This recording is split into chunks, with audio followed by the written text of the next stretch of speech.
বন্ধুরা, এটা একটা এমন ছেলের গল্প যার শৈশব একদম যেন নরকের মতো ছিল। কিন্তু এই ছেলেটা মরার আগ পর্যন্ত হার মানেনি, আর পুরো দুনিয়াকে নিজের পায়ের তলায় নেড়ে দিয়েছে। শেষমেশ কিভাবে? গল্পের শুরুটা ১১৭২ সালে হয়, আর আমাদের সামনে একটা রাজ্য দেখানো হয়। ওই রাজ্যে অনেক গোত্র ছিল যাদের সর্দারদের খান বলা হতো।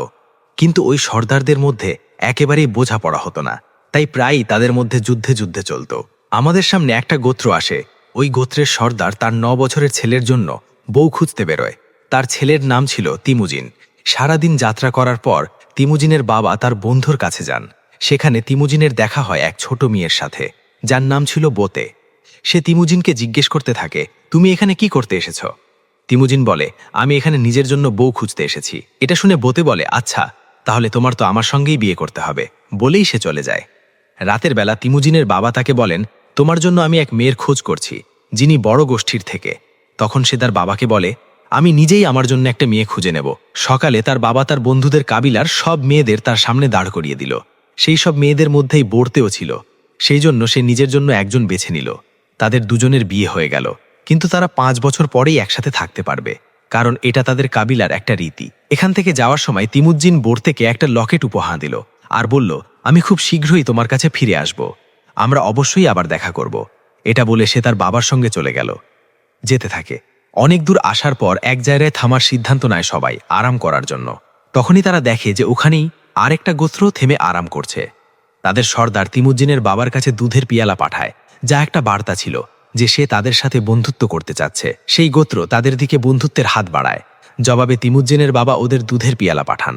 কিন্তু তিমুজ্জিনের বাবার এক সহযোগী বলল যে আগে তোমাদের কাউকে অন্য কাউকে দুধ পেলানো উচিত। তবে তারা তো সেই সর্দারের বিশ্বাস জয় করতে চেয়েছিল, আর পুরো দুধের পেলা নিজেই পান করে ফেলে। যখন সে একটু এগোয়, তখন তিমুজিনের বাবা ঘোড়া থেকে পড়ে যান। পড়ার সঙ্গে সঙ্গেই তার মৃত্যু ঘটে। এখান থেকে জানা যায় যে এটা সব ওই অন্য কাবিলের সর্দারের একটা চাল ছিল।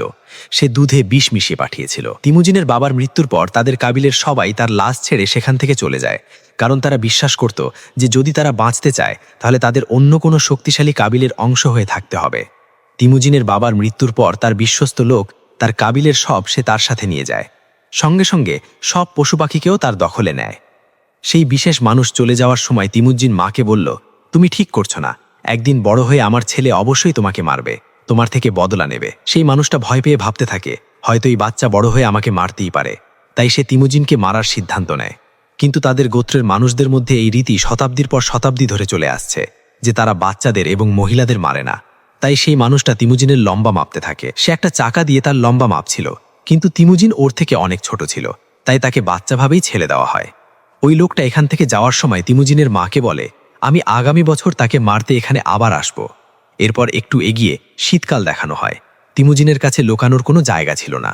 শীত শুরু হয়ে গেছে। সে তার বাবার কথা মনে করে, দূরের পাহাড়ে আমাদের দেবতা থাকে যারা আমাদের কষ্টে সাহায্য করে। এই জন্য এখন তিমুজ্জিন সেখানে যাওয়ার সিদ্ধান্ত নেয়। কিন্তু যাওয়ার সময় তার পা জমে থাকা পানির উপর পড়ে, আর সে পানিতে পড়ে যায়। সে ডুবে মারা যাওয়ার মুখে ছিল। তখনই সেখানে একটা ছেলে এসে তাকে পানি থেকে তুলে জীবিত রাখে আর তাকে সঙ্গে নিয়ে চলে যায়। তিমুজ্জিন তার জীবন বাঁচানোর জন্য ধন্যবাদ জানায়। সেখানে ওই ছেলের ছোট ভাইটাও ছিল।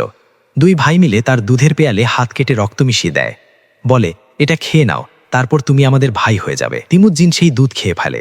এখন তারা ৩ ভাই হয়ে গেছে।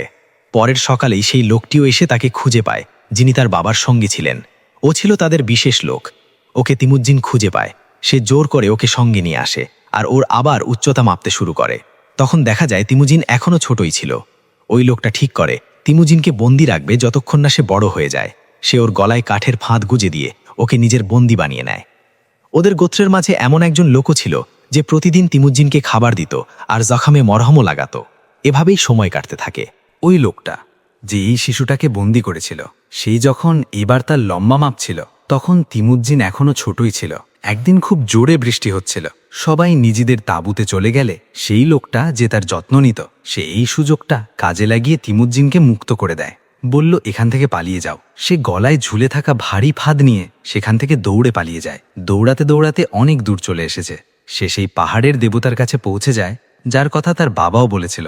ওদিকে এটা একটা নেকড়েকে দেখে, আর এখনই কাঠের ফাঁদটা নিজে থেকেই খুলে যায়। এখান থেকেই গল্পটা একটু এগিয়ে যায়, আর আমরা দেখি তিমুজ্জিন এখন বড় হয়ে গেছে, কিন্তু আজও সে সেই লোকগুলোর হাত থেকে বাঁচতে বাঁচতে পালিয়ে বেড়াচ্ছে। যারা তার বাবার বিশেষ লোক ছিল, যারা ছোটবেলা থেকেই তার পিছে লেগেছিল, যারা এখনও তার প্রাণের শত্রু। কিন্তু শেষে তারা তাকে ধরতেই পারে। তাকে ঠিক তেমনই বন্দি করা হয় যেমন ছোটবেলায় তাকে ভারী কাঠের ফাঁদে বেঁধে রাখা হয়েছিল।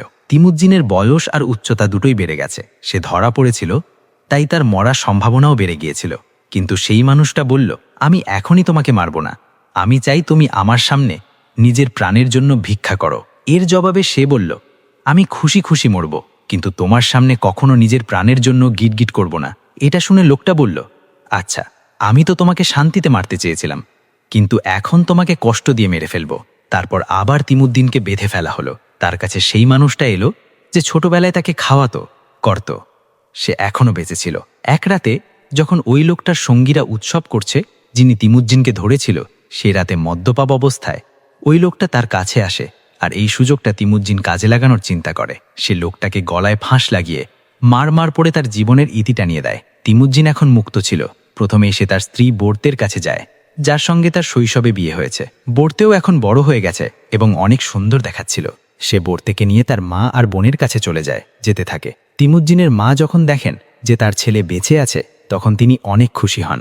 তাদের জীবন হাসি খুশিতে কাটতে শুরু করলো। ঠিক তখনই একদিন অন্য গোত্রের লোকেরা তাদের উপর আক্রমণ করে, কারণ কিছু সময় আগে তিমুদ্দিনের বাবাই ওই গোত্রের সর্দারের মাকে অপহরণ করেছিল। তখন সে ছোট ছিল, কিন্তু এখন সে বড় হয়ে গেছে। সে কসম খেয়েছে যে সে অবশ্যই তার মায়ের বদলা নেবে। তাই সে এখন তিমুজ্জিনের স্ত্রীর অপহরণ করে তাকে নিয়ে যায়। আর তিমুজ্জিন একা তাদের মোকাবিলা করার জন্য যথেষ্ট নয়। সেই কারণেই সাহায্যের জন্য সে তার বড় ভাইয়ের কাছে যায়, যিনি তাকে ছোটবেলায় নিজের রক্ত মাখানো দুধ খাইয়েছিলেন। এখন সে তার গোত্রের শক্তিশালী সর্দার হয়ে উঠেছে। যখন তিমুজ্জিন তার বউয়ের কথা বলে, তখন সে বলল যে আমাদের ওই গোত্রের সাথে যুদ্ধ করতে পুরো 1 বছর সময় লাগবে, কারণ তারা অনেক শক্তিশালী এবং আমাদের নিজেদের লোকদের শক্তিশালী করতে হবে। এভাবেই দিন, মাস আর তারপর 1 বছর কেটে যায়। তিমুজ্জিন তার ভাইয়ের সাথে ওই গোত্রের ওপর আক্রমণ চালায়। তারা তাদের শত্রুদের শেষ করে দেয়।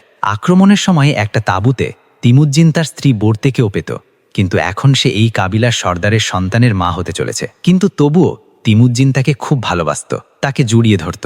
যারা তার সাথে লড়াই করছিল আর এই কাবিলার লোকদের মেরে যা পেত সব ভাগ করে দিত।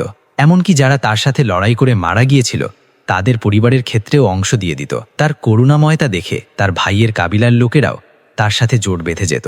এখন তিমুজ্জিনের একটা শক্তিশালী কাবিলা গড়ে উঠেছিল, কিন্তু তার ভাই যখন এটা দেখছিল, এখন তার তিমুজ্জিনের প্রতি ঘৃণা লেগে গেছে। একদিন তিমুজ্জিনের লোকেরা তার ভাইয়ের সঙ্গীদের দেখে যারা তাদের ঘোড়া চুরি করছে। তখনই একজন তীর ও কামান নিয়ে তাদের ওপর আক্রমণ করে। তীর এসে একজনকে লাগে। কাছে গিয়ে দেখলে বুঝতে পারে যে সে কেউ আর নয়, তার ভাইয়ের বড় ভাই, যাকে এখন তিমুজ্জিনের প্রতি ঘৃণা লেগে গেছে। যখন সে জানতে পারে যে তিমুজ্জিনের লোকেরা তার ভাইকে হত্যা করেছে, তখন তার মধ্যে আগুন জ্বলতে শুরু করে। সে আশেপাশের সব কাবিলেদের সঙ্গে হাত মিলিয়ে তিমুজ্জিনের বিরুদ্ধে যুদ্ধ করার সিদ্ধান্ত নেয়, ফয়সালা করে। তিমুজ্জিন জানত সে যুদ্ধ জিতে উঠবে না, তাই সে তার গোত্রের সব ছেলে মেয়ে আর নারীদের পাঠিয়ে দেয় আর কিছু সঙ্গী নিয়ে তাদের সঙ্গে যুদ্ধে লিপ্ত হয়। যুদ্ধে লড়ার সময় সে হারেও। এরপর তার ভাই তাকে বন্দি করে নিজের কাছে রাখে। সে তাকে মারে না, কারণ এখনও তিমুজ্জিনকে ভাই হিসেবেই মনে করত। একদিন তার ভাই তাকে অন্য একটা গোত্রের কাছে বিক্রি করে দেয়। তারা তাকে সঙ্গে নিয়ে যায়। অনেক দূর চলার পর তাকে একটা বড় শহরে নিয়ে আসে। সেখানে তাকে একটা জায়গায় বসিয়ে দেয়, যাতে কেউ এটা কিনতে পারে। কিন্তু কেউই কিনতে রাজি ছিল না। একদিন এই সুলতানের রাজা এটা দেখে ফেলল।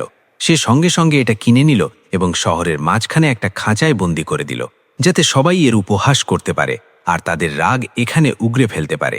এখন এটা এখানে মানুষের মনোরঞ্জন হয়ে উঠেছিল। প্রতিদিন একজন লোক তিমুজ্জিনের কাছে আসত, যেভাবে সব সময় আসত। সে তার লোকদের এমন আচরণে লজ্জিত ছিল আর তিমুজ্জিনের কাছে ক্ষমাও চাইত। সে ওই লোককে বলল, তোমাকে আমার একটা কাজ করতে হবে। একটা লকেট আমার স্ত্রীকে পৌঁছিয়ে দাও। আমি তোমাকে ওয়াদা দিচ্ছি, তোমার শহর বা এখানকার কোনো মানুষের কোনো ক্ষতি করব না। এখন সেই বুড়ো মানুষ তার স্ত্রীর খোঁজে বেরিয়ে পড়ে। কয়েকদিন হাঁটতে হাঁটতে সেই বুড়ো মানুষ মরুভূমির গরমে বুকে অসুস্থ হয়ে মারা যায়। কিন্তু ভাগ্যবশত সে লকেট পর্যন্ত পৌঁছাতে পেরেছিল, যা তিমুদ্দিন তাকে ছোটবেলায় দিয়েছিল।